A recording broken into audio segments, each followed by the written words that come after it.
According to this. According to this, it's our birthday. Hello and welcome everyone to the GGG Podcast. We are here celebrating episode 48, which means that we have been doing this podcast for 1 full year. We are very excited about it. Phil, are you excited for a GGG birthday? I'm so excited. We have some really fun stuff that we've planned. We do. We have a little bit of news. We got really lucky. It's kind of kismet that the world decided to drop us only a sprinkling of video game news this week. Just a little sprinkling, just a little tad. Because we planned, for a party clown to come by. We got a bouncy house. Mm-hmm. This is a 1-year-old's birthday party to excess. Would you put a 1-year-old in a bouncy house? Oh my god. A tough 1-year-old. Tough. Okay. Noted. If I ever have kids, you're not babysitting. Fair enough, yeah. Well, that's awesome. Before we get into our episode, if you haven't already, please like and subscribe to the GGG channel. We'd really appreciate it. I'm so excited for our birthday. So we're going to get into some birthday shenanigans, including some hot takes. And we're going to do a Baldur's Gate 3 recast with different video game characters. So looking forward to getting into that. But before we do, we still want to make sure that we provide you with the routine gaming industry news. And so we want to talk about this week's major releases. Sorry, I'm jumping the gun here, Phil. Did you get a chance to play some video games this week? Do you want to talk about how you've been gaming this September? Yeah, September has gone hard on the gaming front for me. I just to my right of my desk here, I have a bunch of Magic the Gathering stuff. That's usually what has been buying up my time for most of the past year. I'll play a game here or there, and then I'll spend a lot of time deck building. Not this month. I have been going so hard in the paint on video games between Black Myth Wukong, between Multiverses. I played and won a match of Fortnite yesterday. What? And of course, by one of my very favorite games now of the year, Astrobot, is been eating up my time. It is sort of the perfect couch sitting game. And I just keep playing it, doing the challenge levels, and just no, I can get it. One more run. Mm-hmm. And it's just such a joy. I think that that game kind of reunites this fire of video games. I remember going to Toys R Us and playing Super Mario 64 or Sonic Adventure on the Dreamcast on the models there. And this has those same vibes of just a really fun, curated experience where you're almost at a theme park that some people made for you and is now in your house. Yeah, it is. Oh my God. I'm so glad you got it and that you're playing it. And it is so fun. I think it is an instant slot in for the two of us for Game of the Year, at least nomination. So yeah, that's really exciting. It'll be on our top 5, presumably, at the end of the year when we do that special. So, but yeah, it is so funny. And you're exactly right. It makes me feel like a little kid again. And it's not necessarily an easy game, so which is crazy and awesome at the same time.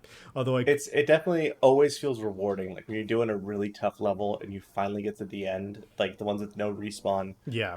And they're sort of maybe a minute long, but you just have to nail everything perfectly. And when you do, you feel like $1 million. Yes, indeed. And you get a nice little reward bot. So even if I don't... What have you been playing, Paul? A lot of Astrobot. A lot of Astrobot. I played a teeny tiny bit of the finals because I wanted to get to Gold League, which I have. I made it to Gold League before the end of Season 3.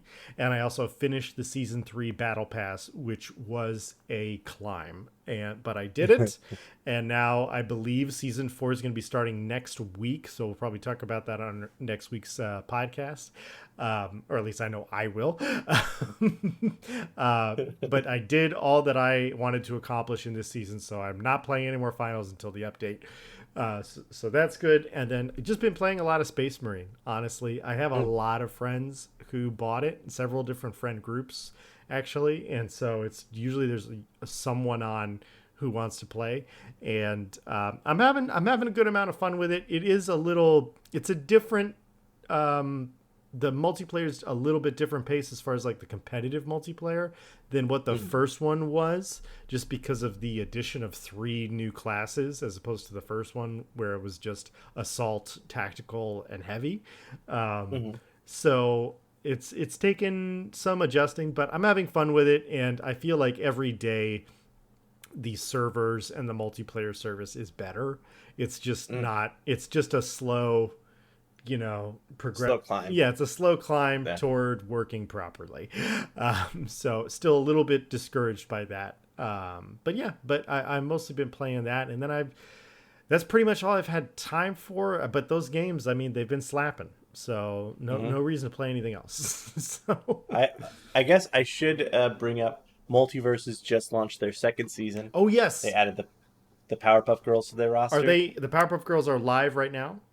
They're live right now. You have to get the season pass. Like that is the unlock. Sure. Same thing with Samurai Jack last season. Sure. But I played the breaks off it, so I had the money to just I had the Gleamium to slap down. And yeah. That's excited to get back into that. I was excited for the Powerpuff Girls. I'm glad that I saw that they kept them as one character, which I think is really cool, instead of dividing them up like Bubbles and Blossom and whatnot. So yeah, that's freaking awesome.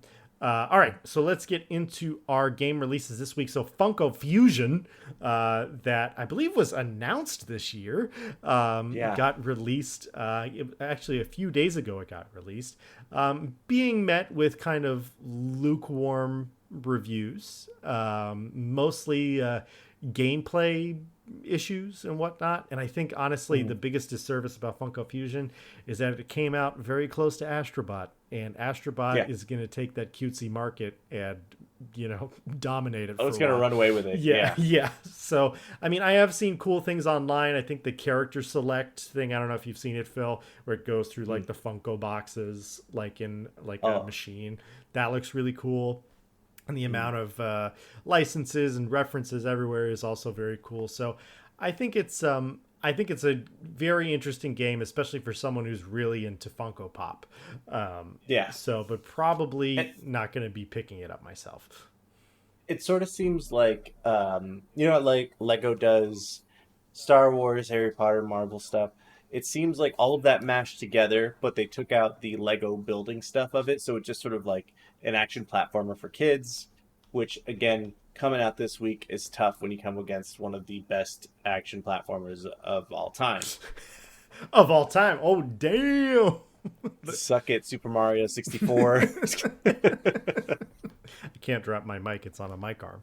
But I am interested in this game. Like, it does seem... This game seemed fake, because I remember it's very visually impressive. And it's got such a crazy set of tie-ins that, I mean, honestly, they could keep making DLC for this game of just like, here's LeBron James in this one, and here's the cast of Jurassic Park Lost World. Whatever they want to do. Yeah, exactly. Well, we'll see how it does numbers-wise. So maybe the Funko IP itself will push sales. So who knows? True. All right, next on the list, we got Dead Rising Deluxe Remaster Super Ultimate Earth Terra Edition, zombie full unlock mode. I really haven't see the zombies naked. Yeah. That's what they had. I really haven't seen that much about this remaster aside from when we initially reported on it, Phil. How is the internet reacting to this release? The juice on this one is sweet, Paul. It's getting a lot of good reviews. 8s and 9s are what I'm seeing generally. Okay. Saying that it kind of blurs the line between remaster and remake. A lot of fun to be had. A lot of like just things that were good about the game, but also fixing up things that weren't. So I am excited to try it. It is also just such a crazy time for games that I'm like, oh, that's a wait for sale. Surely because I've spent too much on games this month already. Like, it just hit at the wrong time, Yeah, maybe a holiday sale or even a spring sale for me. It's pretty far down my list. I really did like the initial Dead Rising, but I didn't like it enough to be like, I want to play this again in higher resolution. So yeah, unfortunately, but that's just a taste thing. So yeah, I feel you. All right, good game, but also The next one is a little bit more exciting. Yes. Yeah. Paul, Yes. why don't you tell us about Frostpunk 2? I am very excited for Frostpunk 2. The early release, if you buy the digital deluxe edition, is right now, today, as we are recording this. And then I believe it's officially coming out, the regular version, in 3 days. But as I have voiced on this podcast many times, I'm a huge fan of Frostpunk. I think it's a great, like, survival management SimCity game. Fantastic. And so Frostpunk 2, it came out today, and my partner played it a little bit this morning, so I got to see a little bit. It looks a lot more involved. It looks like there's a lot more situational things that could happen that just really couldn't happen in the first game. And they just from all the early reviews, I'm seeing like 8s and 9s, so pretty good. What most of the reviewers are saying is that it does a lot of the things you want a sequel to do, which is just expand on all of the systems and make everything go further than it did initially.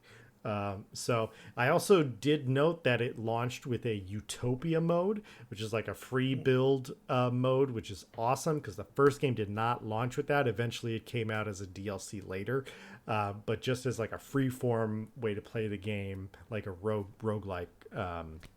Not exactly broke, like I don't want to necessarily say that, but just like see as far as you can get kind of a thing.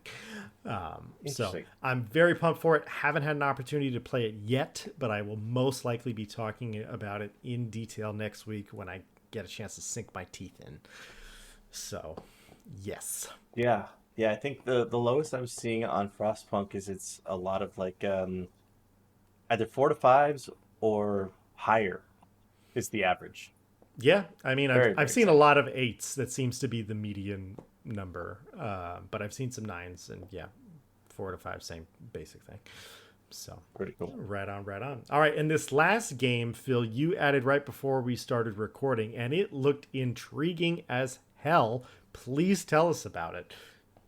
Well, this game is the Plucky Squire. I believe it drops today. It is a Devolver Digital game, so if that says anything to you, you know it's a pretty good mark of quality typically. Mm-hmm. Uh, the game is laid out where you play as a character, I think from a child's storybook, and you are going like across the kid's desk, so you're changing from like a 2D, 3D like Legend of Zelda to like full 3D where you're moving around and doing action platforming and stealth and fighting, and it mixes a bunch of different like game styles together. There's even a section that's kind of like Mike Tyson's Punch Out from back in the day, Mm. but it's done with like just so many different types of animation that all blend together seamlessly. Like sometimes you'll be in the storybook, then you'll be out on the desk, and then you'll have to jump, and the only service that you can kind of connect to is a post-it note. So then you're sort of a crudely drawn version of the character. Mm. Um, really interesting stuff, and I think sort of in the wake of Astrobot, seeing platformers or seeing games that let you kind of like challenge how you think you're going to interact with the environment is just even more exciting. Like I feel like I've been given a little drop of blood, and I'm like, oh, that looks great. Um, but yeah, Legend. I think so. Old school Legend of Zelda meets something new. Yeah, for real. Like, what a unique art style with this. If you haven't seen anything about the Plucky Squire, go watch the trailers. As Phil alluded to, it is very, very unique. And if you're just into art in general, or if you're someone who's like, I think of video games as art, that's one of the main reasons I find them so interesting. And I want to continue to have them respected as art. That's a game that you should support because it looks really unique, and I got to applaud something when it really stands out from the crowd. So yeah. All right, well, let's get into the news. I'm so excited for the birthday main topic at the end of this episode, so I'm just like blazing through all of this stuff. I feel you. I feel I'm same boat here. But this first piece of news is pretty exciting. Just yeah, let me get to it. Switch to price leak rumors seem good for fans. The price lemur is here, and he's cutting down the Nintendo Switch 2's price in rumor only. Mm-hmm. Reports are saying that the Switch 2 is likely going to drop with the price tag of $400 US. Mm-hmm.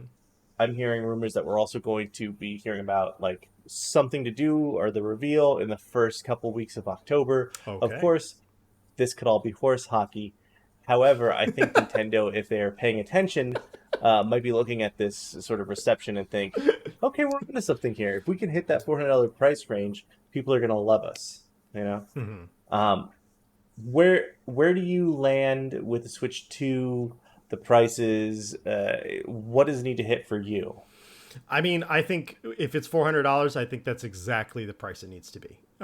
Because honestly, cheaper than that, look, I would love for it to be cheaper. I really would. But cheaper than that, I would start to really have concerns about the hardware that they're putting in the device, where it's like, Mm. is how much of an upgrade is this? So I think $400 for a Switch 2 at launch is great. You know, maybe as stuff goes on, it'll get cheaper, but knowing Nintendo, they never reduce their price on anything. So I think $400 is good. I think any more of that is too much. So I think it's a fair price and one that will move units at Christmas time if or during the holiday season. If they release it this year, which I doubt they will, but who knows? I don't know. Nobody knows with Nintendo. Nobody freaking knows. Um, I mean, Nintendo certainly don't. No, I think it's interesting that this leak, this rumor, comes right after the PlayStation 5 Pro reveal mm-hmm, that hit with such a price that kind of left the entire internet reeling and being like, "What are you doing?" mm-hmm.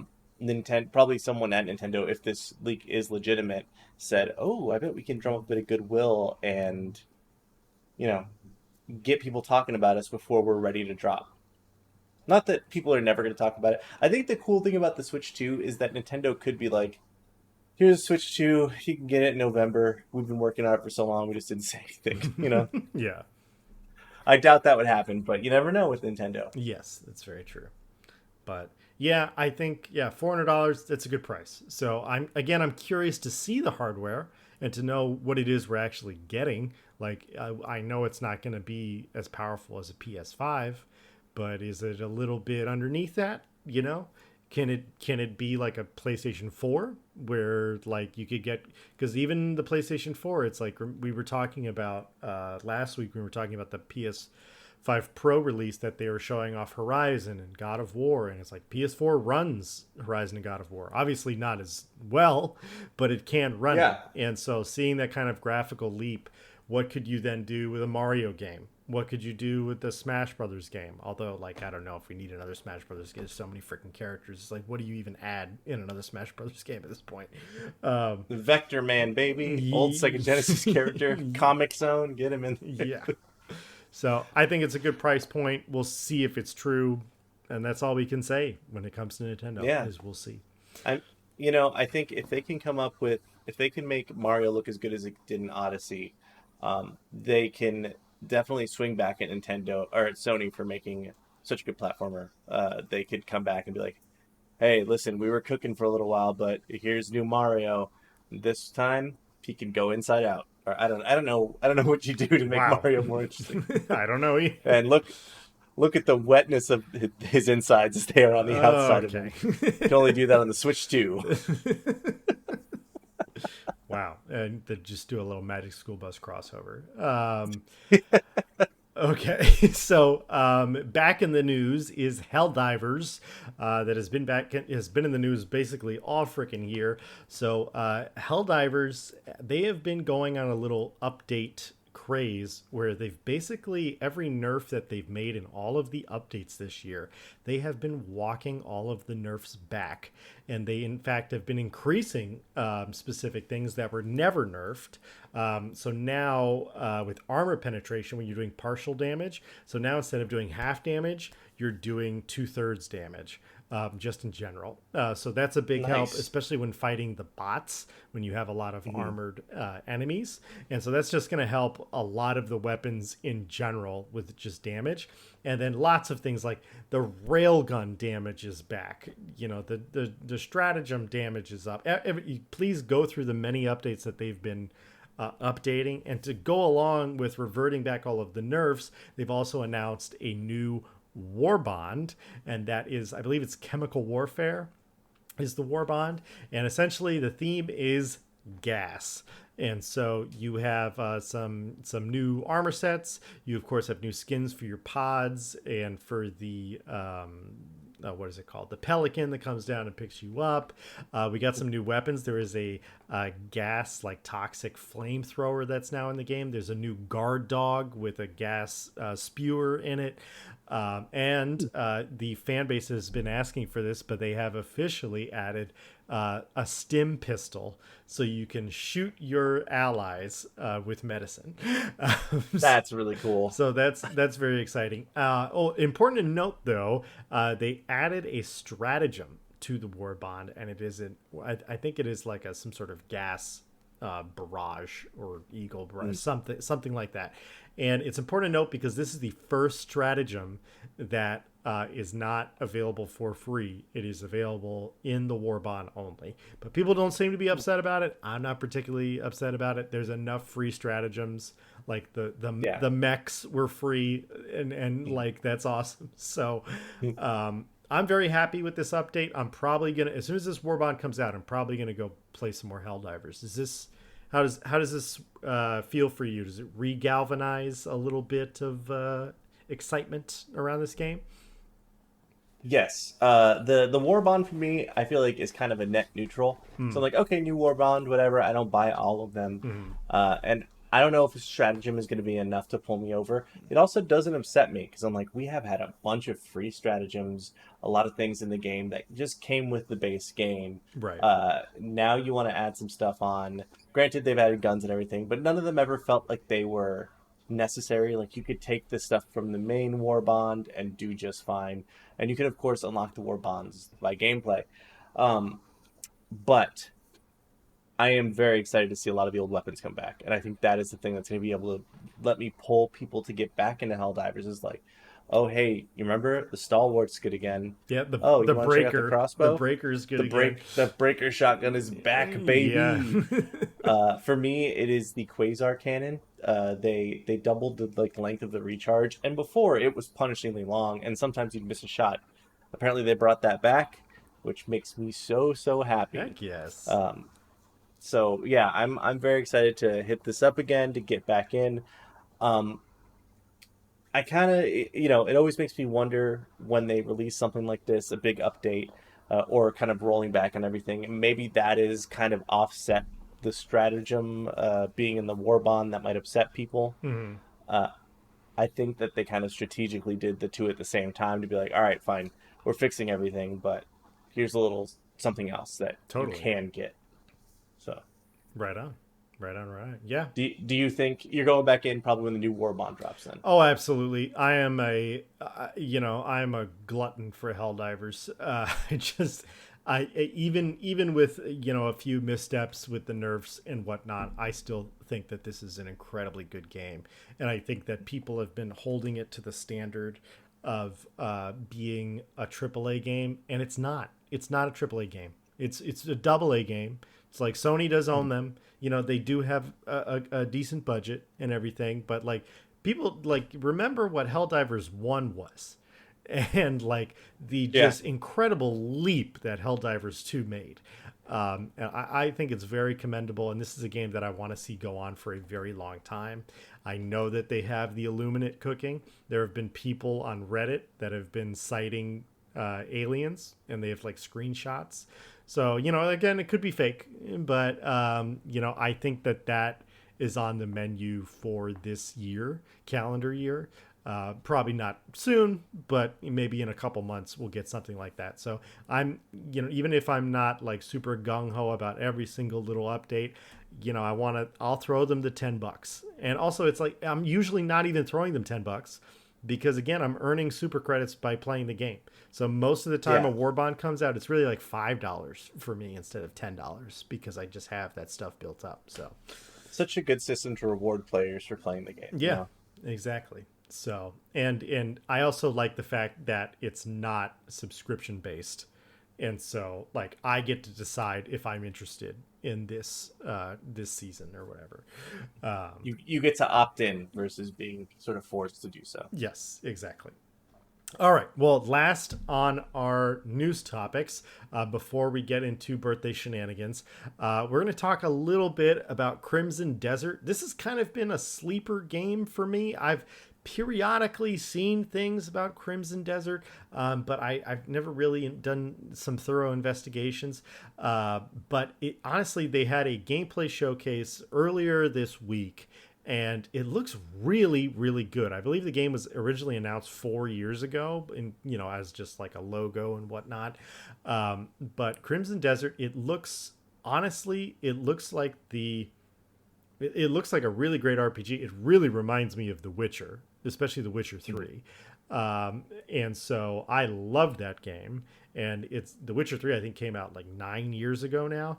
So seeing something like similar to The Witcher coming out soonish is got my ears up. So I'm very curious about the game. I think that the combat looks good. I think that the environments looks good. You can tell during some frames how the engine like stutters a little bit, but overall I'm very impressed. So I'm curious to learn more and more as this game continues to dive into its marketing. Yeah, I think one of the things that this game sells really well is the graphic fidelity. There's also like the fantasy world they build is pretty interesting. It kind of, like you said, it reminds me of The Witcher, but a little bit more fantastical, a little bit less low fantasy. Mm-hmm. Um, if I had to like say it reminded me of anything in particular, it seems like The Witcher and Dragon's Dogma. Yes, So sure. Dragon's Dogma has all these different classes, a lot of different like ways to interact with your combat and stuff. Um, but this game also seems quite a bit more open. There is like a lot of they're working on these trying to think of the right word, like tombs up in the sky, sort of like Mm-hmm. the most recent Legend of Zelda. There's like a horse taming mechanic. It all just looks really intensive, and if it lives up to what it is, I will be very down. It's just kind of wondering, like, okay, are they just showing us the equivalent of a vertical slice buzzwords? You know, Yes, sure. yeah, that's the tough thing. Yeah, yeah, yeah. Um, but if it lives up to what it is, it says it's expected release of second quarter 2025. Mm-hmm. So we've got some time to cook on this one. Yeah. But everything about it looks promising. Yeah, I mean, I really would love to dig into a good RPG. I know we got Dragon Age, the new Dragon Age coming out next month. Mm. That I'm very curious about, and I'm hoping is good, but I really don't know yet. And so if that doesn't hit, I'm definitely gonna turn my focus to Crimson Desert in the new year. Yeah, So yeah. yes. We've I would say I just hope this gets me to Monster Hunter Wilds, but it seems like it's coming out after that, so Monster Hunter Wilds will have to get me to this. Well, I mean, I don't know. Are you sure? Are you confident Wilds isn't going to get delayed? I mean, Capcom don't muck around. You know what I mean? They don't. They don't mess. They don't muck. They don't. I agree, but like I heard just over I don't know if it was what was the most recent games conference? I'm forgetting it right now. Oh my god. Gamescom? No. Yeah, I think it was Gamescom. Wilds had a horrible showing at Gamescom. Really? Apparently, yeah, multiple IGN reporters, I believe also GameSpot, they were saying that the engine was not, it couldn't keep up with the action, and Oh my. they were playing on rigs, computer rigs, not a Mm. PlayStation 5 or an Xbox or something. So hopefully they get that sorted out. But they said it looked pretty rough in moments where like the Yeah. frame Oh, rate went down to like 10 frames a second kind of a thing. So that is a bit alarming. yes it is. But yeah, it's regardless, we're probably gonna get it anyway, so it doesn't matter. So just gotta let them cook. I'll play. I'll play it at 3 frames a second. Let's go. Just let me kill a Baloth and wear its skin. Yes.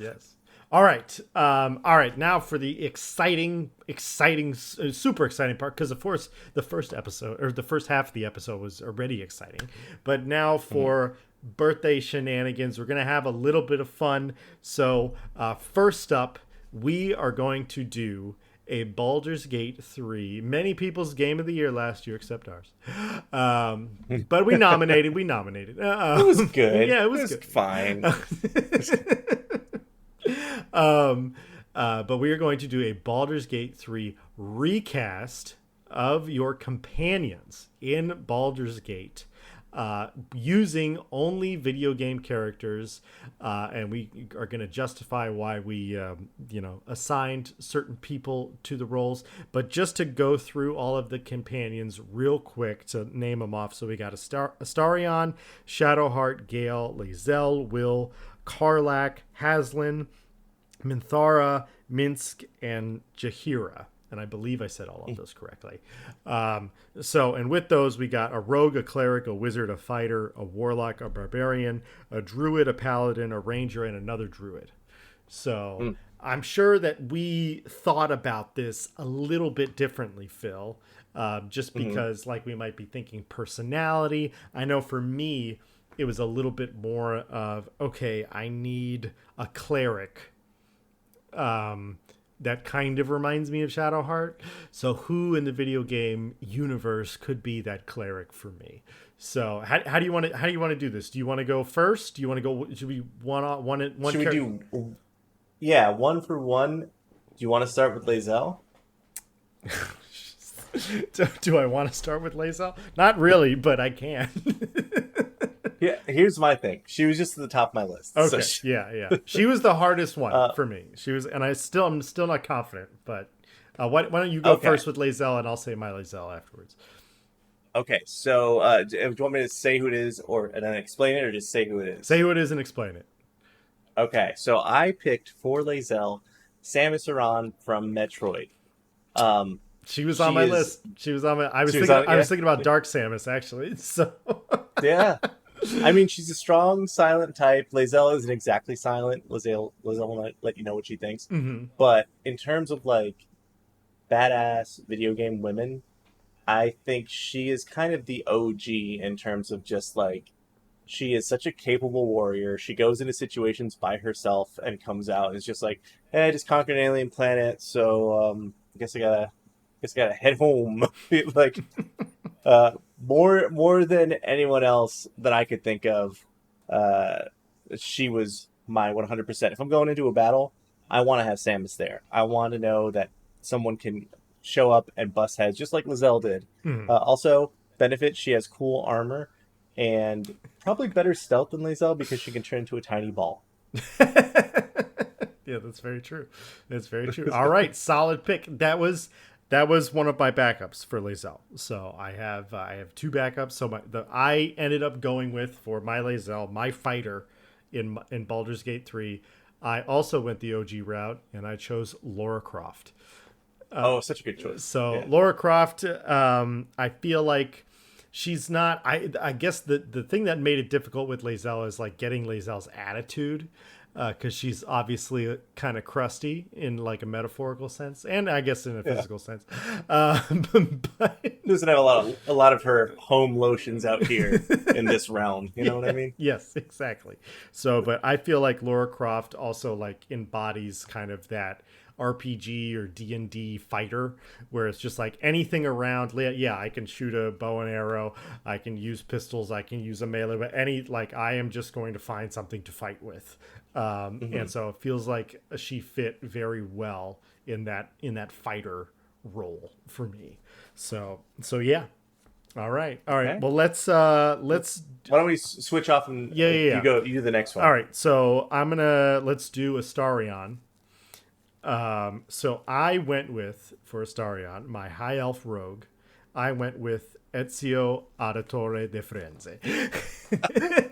Okay. If we have the same one for one, can I just tell you that we have the same one? You have the same one? Same one, yeah, that's absolutely. That is awesome. I don't think there's a more perfect person to sub in. Aside from he's not a vampire and whatnot, but he's got the sass. He's a rogue. I feel like he's got the style. He's got a little bit of the attitude. Obviously, still different characters. But if I wanted a rogue on my Baldur's Gate 3 team, I'm going with Ezio any day of the week. Yeah. He's, in my opinion, the OG video game rogue. He is. Maybe Prince of Persia would have come before him. But okay, yeah. In terms of just he is vivacious in a very different way than. Sorry, do you hear the jet engine outside my window right now? Not really. I not really. Okay, I think that my someone is blowing leaves seemingly directly at my window. Hmm. Um, Ezio is vivacious in a different way than Asterion, but also just like so full of a lust for life and like doesn't take things seriously in a similar way. Hmm. And is also, if you're trying to get something snuck into, if you're trying to get into the goblin camp, you want this guy who has not just high stealth, but high charm. He is going to walk in there and he's going to be like, hey, I'm just going to come in and poison all your drinks. But he's going to like do it by giving you wine or something. It's Right. absolutely the guy you want. Good pick. Great pick. Right on. All right. Well, we were gonna switch off, so I still went first. So you got the next character. Who's on your list? All right. I have Will on my next Okay. spot here. Yes. Will, famously kind of troubled character. He is the warlock of the group. Hmm. He's got a demon that is sort of he's bound to, and that gives him his magical power. So I went with kind of a recent pick, but also one that would kind of work, I feel like, setting wise. Talion and Celebrimbor from Shadow of War and Okay. Shadow of Mordor. Yeah. Yes. Okay. Okay. Interesting. So not only is Talion like kind of a badass with a sword, Hmm. he's like a heroic character, I think, in the same way that Will paints himself, but he is also bound to this ethereal creature that is making him do something, and seemingly for good reasons. I think Celebrimbor is probably a bit better than Will's demonic overlord. Hmm. Uh, he's still bound to do something else's will and fulfill something else's destiny. So I think that's why he's my pick. that is a great pick. He didn't even make it out of my game draft. So like that's a great pick. I love the like still got some sort of spirit attached to him kind of thing. I did not manage to get that exact say. I was looking for it, but I couldn't find it. So for my pick for Will, for my warlock, I went with Jin Sakai from the Ghost of Tsushima. Oh, wow. That's so good. So I feel like even though he doesn't actively have a demon because of his inner turmoil between being a samurai and being, a ninja or a sneaky, stealthy, unhonorable person. I feel like that Mhm. contrasts well. And obviously the sword, the sword's there. So, Yes. and You I, get a very talented swordsman. yeah. Excellent. And Yeah. I like the idea of like him as a warlock because it means like he's got some level of magic and Jin's got all of his tools and everything. He's, Japanese Batman. So, Yeah. you know, so yeah, I I went with think, Jin. yeah, you could totally say that. I can't remember the name. There's a very quintessential warlock ability where like you blast someone with demonic energy, but you could definitely say like that's a kunai. Like that's very Sure. easy Yeah, to sub in. absolutely. Um, Great pick, great, and I think like the shadow of his like his uncle and honor and all that stuff versus survival. Like he has to have sold bits of his soul to make this agreement to Hmm. survive. Excellent pick. Thematically, on point. Perfect. Right on. All right. So next up, I'm going to do Shadowheart, the High Okay. Elf Cleric. And for Shadowheart, I went with the Queen of Games herself, Zelda. Oh, So ooh, yeah. So we're that's high very good. elf, and I feel like Zelda's a Mhm. cleric anyway. So she just got her own game, Mhm. finally. It's all about making tables. Yes, but I don't. I think Zelda, at least for me, is kind of. I know the Shadowheart is kind of seen as like the very sexy character in Baldur's Gate, and I think Zelda, can have some sexiness as well. But I really saw her as like, yeah, just that ideal cleric that I would want on my squad. And I think, yeah, I think she just fit. I don't know how else to describe it. I think she just fits it really well. So No, I'm really I curious could to hear who see you picked for Shadowheart. Zelda in the armor, like the Shadowheart, like get Hmm. up makes sense. Yeah. Um, I went a similar but different route. It's another character from an RPG. Hmm. One of my favorites of all time. I went with Liara Tassoni for Mass Effect. Ooh, okay. She made my draft. Oh, Yes, she made my draft. Yeah. she's such a strong character. I feel like also I feel like she kind of inhabits some of the healing stuff. Mm-hmm. Great, she's like a little bit more tech. But I think really what kind of united them for me was like the weird kind of comes from a religious sect or comes from like a specific culty background that then becomes your girlfriend in the game. That is the like the thing that unites the two of them, that they open up over time and like get rid of some of their misgivings about humans or whatever you are in Baldur's Gate. Yeah. Um, I also and it's just yeah. so I Sorry, was go going to for it. say, as my backup, I had Miranda for Mass Effect 2. So Oh yeah. yeah, Miranda's great. Yeah. Right. Yeah. I think same sort of vibes. Someone who's like kind of a voice of reason. I think the fun thing about Shadowheart is she's kind of a dickhead. But I don't know if I. Yeah, it's fine. Yeah, you can say it. That's all right. It's our we're 1 years old. We can say it. Yeah, we can say Um, it. and that is something that's maybe a little bit missing from Liara, but Sure. oh, You could go like there's I think I had her on my draft list. Samara, or what is her name? There's so another. like the slightly older one. Yes, she's in Mass Effect 2 Yeah. only, I want to say. I mean, I think she makes an appearance in Mass Effect 3, but mostly Mass Effect 2. Yeah, Yeah, she's a little tougher. You know, she's a little she bit more is. thorny. So I was considering her for Lae'zel. Oh, So also okay, fits. say what? I said also fits. Yeah, indeed. Or it's your turn. It's your turn. Oh, okay. All right. Let's slide on down the road to Gale. Mm-hmm. Um, Now, Gale for me is someone who I did not like in my playthrough of Baldur's Gate. He just seemed to annoy me and get beaten very quickly because he's a wizard. That's what wizards do. Right. So I thought, what are the things that I know about Gale? And that is, he is kind of a dreamer. He's kind of always longing for a woman in his past. Mm-hmm. And he is desperate for connection. Mm-hmm. So naturally, I went with Arthur Morgan from Red Dead Redemption 2. I Wow. think if you I feel like that's insulting to Arthur Morgan. Like, God damn. I mean, but think like Arthur Morgan is desperate for connection. He is just like Yeah. you could tell he is just so pickled deep down, but he's just like I wanna help people, but I'm conflicted by my job. He's always writing poems and like very beautifully drawing things in his little notebook. Yeah. And he's got that long lost love who comes back several times throughout the game. It's true. And I think also he kills things from afar because he has guns and Gale has magic, which is kind of, I think, like combat scenario. I could see the two of them subbing in, of him just like pulling out a 6-shooter and blah, blah, blah, blah. Yeah. I get that. Right on. Yeah, all right. Solid pick. I was very torn on this one. I have two answers down, so I'm going to go with the funnier one.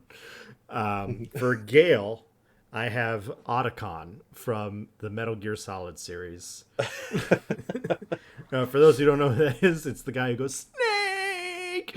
Every time you die. So, yes, longing for connection and the affection of a woman, and in also another sense, just a whiny character. But I'll bring up my other pick as well. I also for my other pick I went with Cole from Infamous, the original Infamous games. This is more coming from like, okay, I need a wizard on my team as opposed to like Gale's personality, and so I liked the fact that Cole, he's I guess he's a mutant, so to speak, and or a conduit it's called in the game, but I like the idea of him having electrical abilities, and then in Infamous 2 he gets other abilities as well, so that kind of felt a little wizardly. And then Yeah, it's like he's leveling up. exactly. And the other thing I thought that was a good connection to Cole was Cole, especially in the first game, always has to draw electricity in order to use his power, and he could run out of electricity and you just couldn't use anything, just like Gale needs all these freaking magical artifacts to suck up in order to contain his power. So Hey, do you like that cool sword? Is it doing a lot of damage? Well, I need to eat it or I'm going to blow up and kill everyone. I hate you, Gale. Yeah, for real. All right, who is left? Okay, so Karlach For Karlak, this is my first gender swap. I went another Mass Effect series favorite, so I went with Rex Oh, from great. Mass Effect. Obviously, there's a red thing going on there, but I like the idea of having Rex as my barbarian in the group. And I think that honestly, they're pretty similar characters. I think Karlak obviously is nicer, but I think if you Mhm. keep Rex alive in the Mass Effect series, he gets a lot nicer as time goes on. And so I Yeah. actually think they're pretty similar characters when things are all said and done, although Rex is a little bit more of a leader than Karlak is. Yeah. So, yeah, what about you? Who'd you pick for Karlak? I went with Aloy from the middle, not from from the Horizon Zero Dawn Okay, interesting. franchise. Yeah. So Aloy strikes me as someone who's like she's kind of been out there on her own, which I think you can apply to Karlak, especially when you first meet her in the game. Hmm. Um, for Karlak, she's got this infernal engine that's like possibly going to spell her doom. Who's on the run, which kind of ties into a lot of like Aloy. She's got this mystery going on about her, and she's got all of these different like factions after her. Some of which she doesn't know why, some of which she does. And ultimately, I was thinking like, granted, she does a lot more range stuff. I Hmm. kind of think of Aloy of like having her spear Sure. like as her main weapon and her big swing. She's very like fiery and uh, I feel like kind of will be one to jump into danger. Yeah, I So see the personality similarity a lot there. So I think yeah, personality wise, I think that's a great pick. So right on. Yeah, I almost did Aloy for Lazelle. So, but yeah, she see that. did not make the cut. But yeah, another solid pick. All right, so now we're going to move into some of the lesser companions. Not lesser in that they're not cool, but just with those we know who the top six companions are. Well, the deal with those top six is I think you can play as any one of them, Mhm. and they like start from the beginning of the game. These characters are ones that you meet later and kind of join in over time. Right. You might even miss them in the game. So Yes, it's true. Or like me, when I just killed Minthara immediately upon meeting her. Uh, yeah, why would you not? so why don't we start out with her? Actually, who do you got for Minthara, Phil? For Minthara, I was thinking like, okay, who is an evil person from a video game who you kind of love at the same time? Mhm. Who is someone who sucks but you kind of warm up to regardless? And for me, there's no better answer than GLaDOS Wow. from Portal. Wow, what a pick. Okay. All right. That's a deep cut. There you go. Oh yeah, she is big. She is strong because she's connected to an entire facility, Hmm. and she has some of the best burns in video games. One of my favorite lines from GLaDOS is in Portal 2 when you are jump like you're doing a thing that sends you flying through the air, and then you land, and she goes, "Look at you soaring through the air like an eagle flying a blimp," because she's always calling Chell fat for no reason. Wow. It's one of my favorite bits. Wow. Um, who do you have for Minthara? I have for Minthara, I have another M name, Melina from the Mortal Kombat series. Very good. Yes, so Melina is the fighter in Mortal Kombat who has the giant, like snappy mouth and whatnot. And so I think that this most recent Mortal Kombat helped me make this pick because the new take on Melina is that she isn't all bad. It's just that she's infected with this disease that drives her crazy and makes her kind of evil. And so, like, seeing Mm. that, because I know Minthara is like pretty freaking evil as far as a character gets, but I know you can't like romance her and whatnot. Oh, oh yeah. So, but I just like I don't think I can play an evil playthrough that deep. Like so she gave me some Melina vibes. So that is what I ended up going with there. If you're going to romance Minthara, it's a very like, what are you willing to do? Yeah. Are you, How far are you willing to go? is she worth it? I don't know. Mhm. All right, so let's move on to Haslin. Yeah. I am excited for my pick for this one. For Haslin, for my wood elf druid, I went with Banjo from Banjo Kazooie. Good pick. Very good pick. Bear famous. You know what I mean? Exactly. I was thinking of video One game for one. bears. And, because of Banjo and his proximity to Kazooie, he could fly too. It's like wild shape. You have a lot of different options with Banjo Kazooie. Sure, exactly. So yeah, that's. I mean, there's not a lot of explanation there. It's bear business. Who do you got? I have Tom Nook from Animal Crossing. Ah, My take is someone who is nice to you, but it's because he wants something. oh wow. And that's Tom Nook to a T. Granted, in terms of lenders, he's very good. He gives you zero interest and he lets you buy a house, but he's always hassling you for your money, just like Halson is always hassling you for your honey, so to speak. Uh, not Again, not a character that I loved a lot. It's like, oh, cool, Druid, but he just wouldn't leave you alone.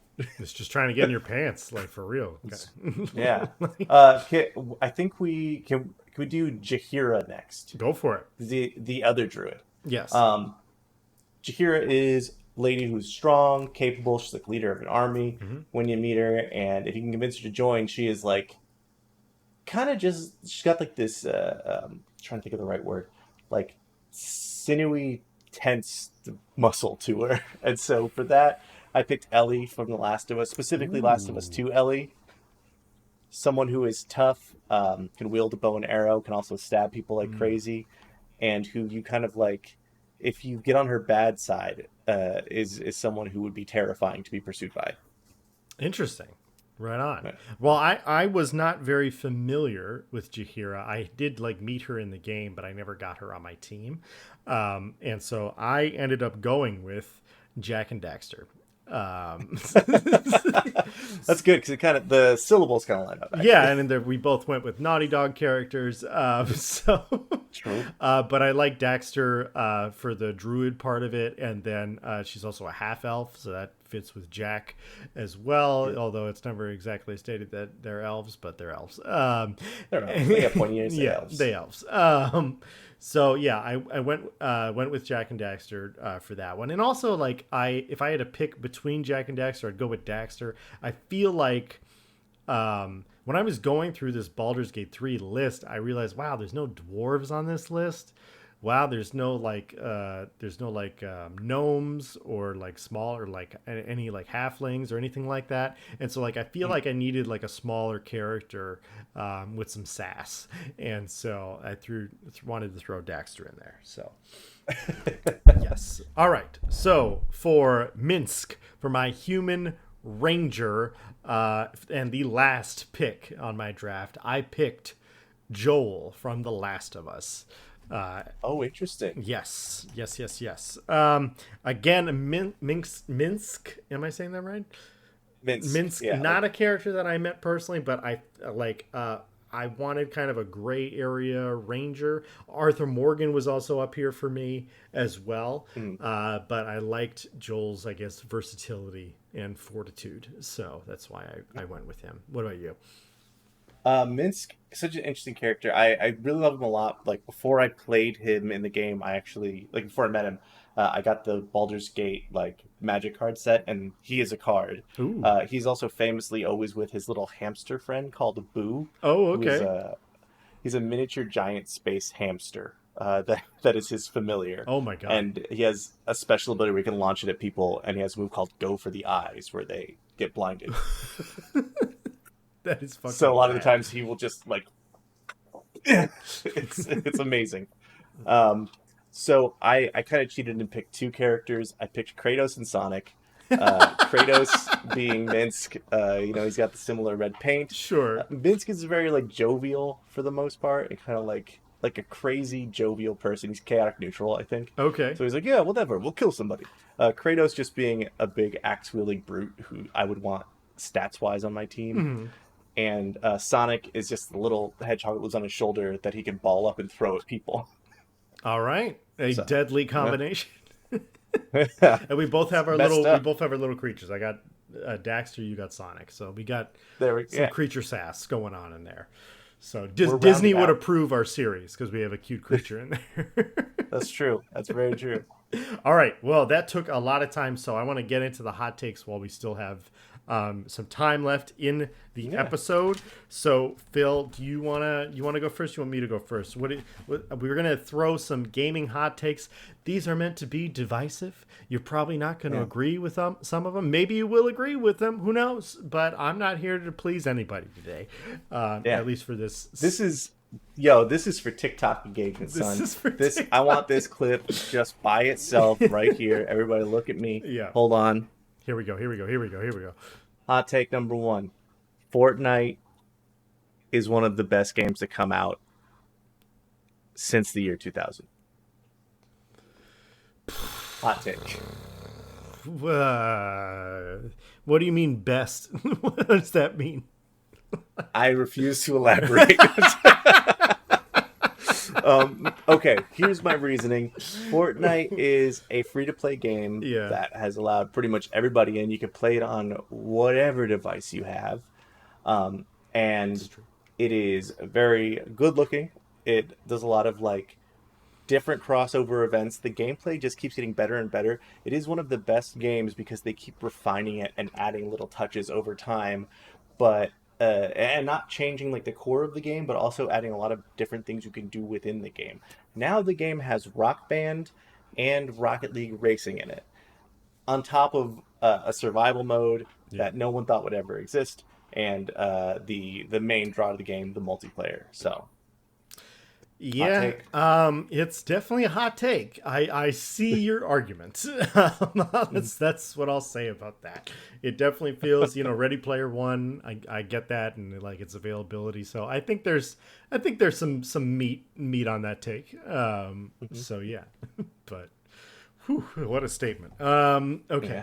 Yeah. This one doesn't have anything to do with the fact. Better than Gears of War. Did you win? Better than did you win? Did you win a Fortnite match? Is that what happened? And you feel galvanized? So I wrote this, and then my friend was like, "Hey, you want to play some Fortnite?" Later that day, I was like, "All right, fine, I'll check back in." Lost 2 games, won a game. Felt great. Yeah, I bet. Felt amazing. Right on. All right. I'm gonna come in with a hot take. Are you ready? Mm-hmm. All right. Ready. Zelda, Tears of the Kingdom was not that good, and was a rehash of Breath of the Wild, which is a masterpiece. But I have not met a single person who has beat Zelda Tears of the Kingdom because they get so worn out by all of the other stuff in the game. And I think that even some of its high ratings are exaggerated because it's riding the high of Breath of the Wild. I think it's a significant, especially it being the same map and everything like that. I think where it did well is like it did well in its new building systems and building mechanics, and that stuff does really well on social media to try to push the game and whatnot. And I'm not saying it's a bad game, but I am saying it is a rehash, and it is not anywhere near as good as Breath of the Wild was. And honestly, Nintendo, you can't just reuse a map like that. I get that you added lots of stuff, but you reused a map. Like, that's not okay. Let me add a conspiracy theory. Mm-hmm. I think that they made all of that building stuff for social media. You think so? We see short clips. Yeah. Oh, absolutely. They're like, oh, we built a building engine into our game that doesn't feel like you're building something. It's not like Little Big Planet where you have to go to a different menu. You're just in the game, and you can make a giant flying rocket ship that shapes like a ding-a-ling-dong. Yes, and yes, exactly. All right, so you don't necessarily disagree. All right, good. Yeah. All right. Okay, what here's you got my next? second hot take. Mm-hmm. Here we go. Everybody get ready. Cell phone games are real games. I don't know of any that I actually would like to play, though. That's a hard one to swallow, man. That's a hard one to swallow. Listen, there's a lot of great games. Freaking Resident Evil 4 came out on cell phones. Marvel Snap originally came out on cell phone. Great game. I don't want to play it. Okay, but is it a game? Like, I mean, yeah, it's a game. I'm not saying they're not games, but I feel like in so many mobile games, the economies in the game bog it down so much.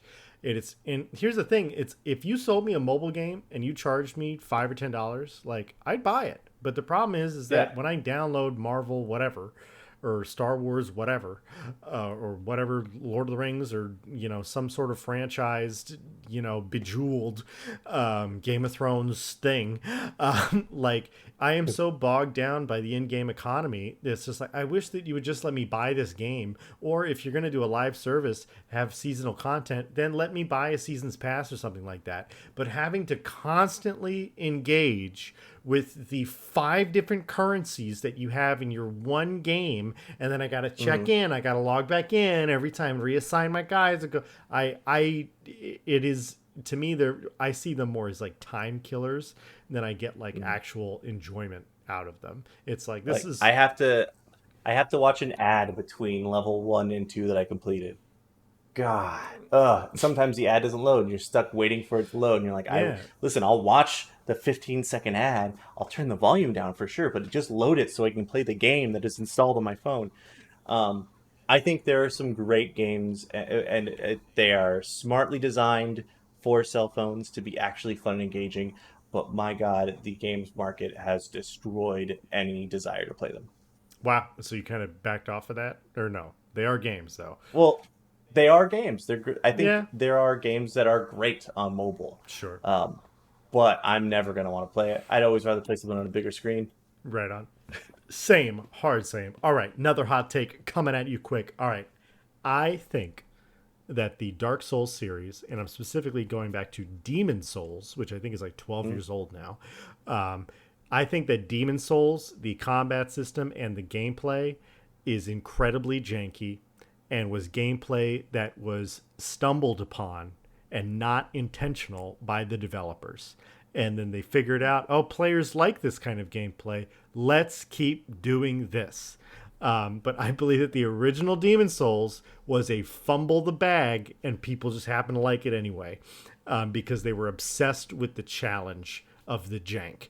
And people think I'm coming down hard on Elden Ring. I'm not coming down hard on Elden Ring or even Dark Souls. I'm saying the original Demon Souls was like, I don't think they were confident with that release. I think I kind of agree. I think the combat and stuff was well crafted. I think the balance was not at all thought about. Like the balance was that was something where they were like Bandai Namco was like, we just got to release this game. We know it's not going to sell. It's too hard. Yeah. And so they didn't work on the balance. So you can stumble across things that reduce your health to half health for the rest of the game unless you happen to find a certain item. Right. Okay. But the challenge is fun. The I challenge don't. is fun. I think the gameplay in Demon Souls 1 was not intentional by the developers. That's all I'm saying. So, all right, you're up. All right, this is from my PC master racers out there. Oh god. Hot take number 3: Steam sales suck now. You never actually get a discount on anything good, and there's so much shovelware that you can't find any new good games. They're terrible. Not a hot take, a fact of life. Steam sales do suck now. It's like there's a Steam sale. I'm like, I could give a crap about any of this. Steam sales also are happening like every week. There was like, hey, it's the Maple Day sale. And I'm like, what the hell is Maple Day? Yeah, like even the Steam Summer Sale, which used to be the big event. I remember waking up early that day and being like, what's dropping? What's only on sale for half an hour? Now, who cares? Do you think that's because we're older and we have more money to spend on games that we just buy the games that we want immediately though? I think so. I do think that Steam would occasionally pop out gems for pretty cheap. Sure. And maybe it was my time with game. Like now, again, if I want something that I'm super excited about, I'll just get it pretty quickly. But even we were talking earlier about the Plucky Squire, and I'm like, ooh, when that goes on sale, like $20, I'm in. That happens so rarely now, where I'm like something I'm really excited about drops down to a price, and I'm like, that's right. Steam sales, even the big games, are like 15% off the new Star Wars. I'm like, I don't care. Yeah, for real. Yeah. Okay. All right. Yeah, I don't disagree with that at all, and I don't think that's a hot take, but I will accept it as one. Fair enough. All right. This in a similar light to yours. I don't know if this is a hot take, but here it goes. So, The Last of Us Part 2 is a masterpiece. And drama games, it is a drama genre game. And drama genre games, that's a niche genre in video games. It's a huge category in other mediums of art, but as far as video games, there's not a lot of drama games. And so I think it is an absolute masterpiece, and I think that Last of Us 1 is really seen as the masterpiece, and Last of Us 2 is seen as like, oh, it's an interesting artsy thing. But I think that Last of Us 2 like raised the bar for what an emotional, empathetic, visceral horror drama could be in a video. I think it's almost like it even like kind of transcends being a video game in my mind. And I think that people who judge that game, they don't get it. They just don't get it. Yeah. And like, it is the number one game on my list of like, you just don't, if you don't like that game, you really don't get it. And you don't have that kind of emotional intelligence or wherewithal to deal with the story of that game. So yeah. Okay, here's my response. I think that you are correct, but I think that Last of Us 1 has better pacing, and that's why people think of it more fondly. Last of Us 2 lets you sit with the characters for so long intentionally because they're trying to get you to feel a lot of even the down moments, a lot of the little conversations. And Last of Us 2 is a far simpler story. Or Last of Us 1 is a far simpler story. Last of Us 2 is about what revenge and endless war can turn you into. But ultimately, in the end of the day, Abby is basically Joel. And she does a lot of terrible things to people that she doesn't know, just like Joel did terrible things to people he doesn't know because you're trying to protect someone you love. And I think that is so easy to get that it, for people who don't get it, I think that there's typically an ulterior reason for them to not get it, and it bums me out. But I agree. I think I still prefer Last of Us 1. Sure. And maybe that's because I can play it and feel less bad. Yeah, oh yeah. To make it clear, I love both of them. And I think that Last of Us 1, like I played Last of Us 1 a lot more than I played Last of Us 2 because it was not such a emotional toll on my soul to play it. It wasn't great either. Like it didn't feel amazing. but there's the giraffe moment. It's sweet. it is really sweet. It's a masterpiece as well. But I think that The Last of Us 2 in its divisiveness has been torn down in ways that it should not have been. So it's for me, The Dark Knight is a movie that I think is pretty wonderful, but is also one where I'm like, as soon as I watch this, God, I just feel like, oh God, I'm tired. Like I got hit in the sternum. Yeah. Yes. And Last of Us 2 is a lot like that. Yes, indeed. All right, let me ramp through these last two here. But here's one. Okay, number 4.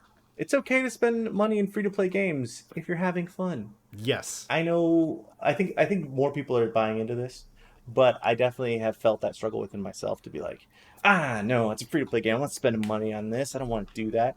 No, just like, yeah, got 120 hours with the game. Just give them $10. Yeah, for real. Like if you're playing a game for more than 10 hours, like just throw something in there. I'm not saying you need to buy the $100 digital deluxe super unlock pass, but buy a skin you like. Do something. Like if there's something that you want, get it. Yeah. So totally agree. All right, quick one for me.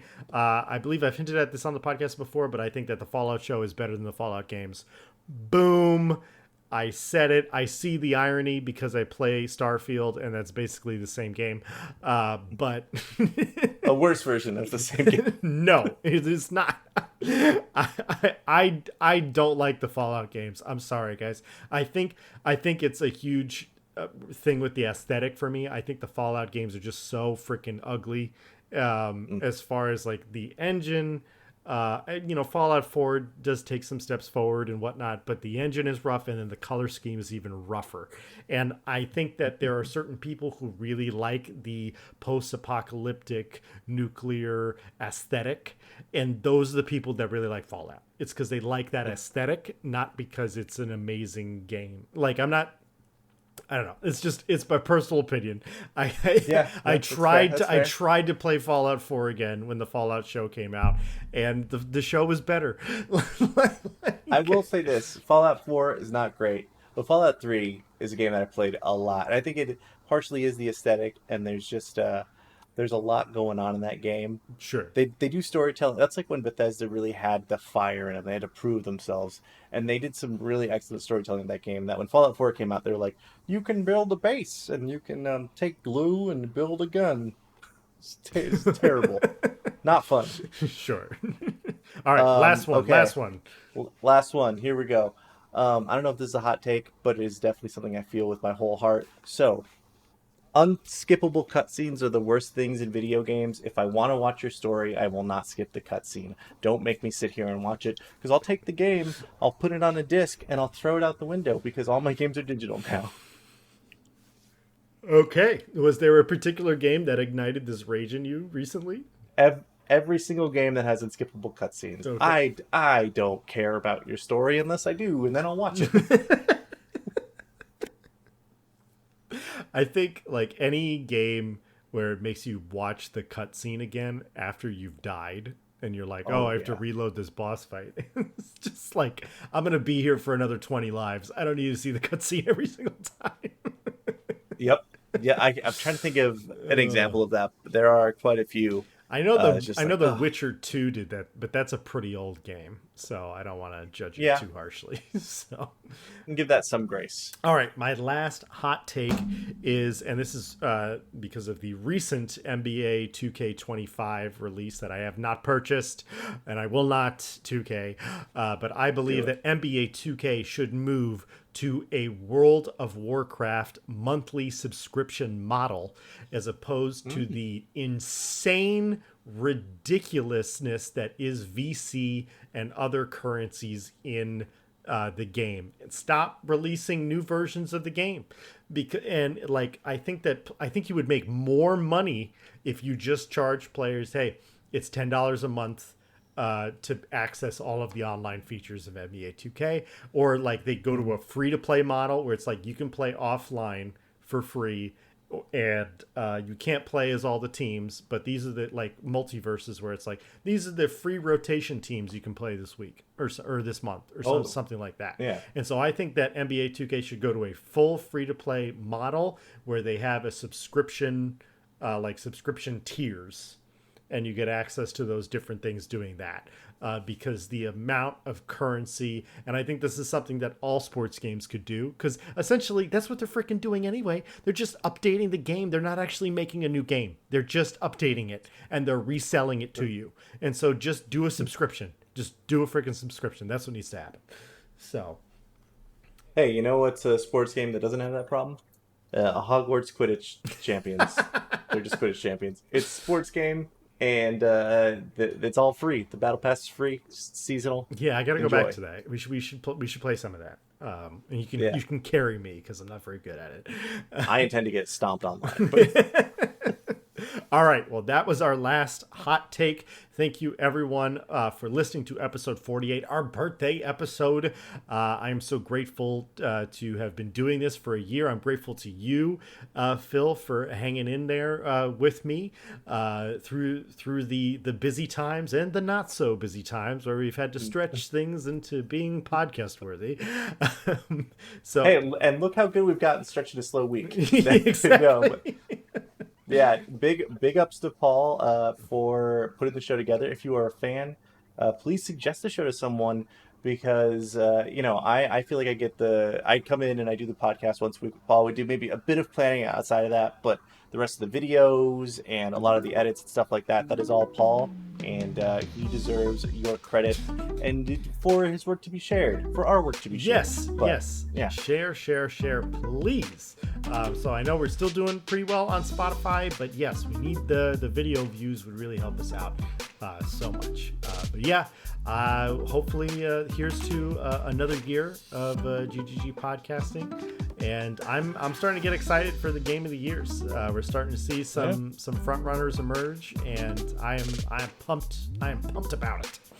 So 100 years. 100 years. 100 of years, GGG. 100 years, Rick and Morty. Well, long after we're dead and robots, AI are doing our Yeah. job. I gotta set that up before I pass away. So, All right. Thanks for being here. Thank you, Phil, and we will see you next week.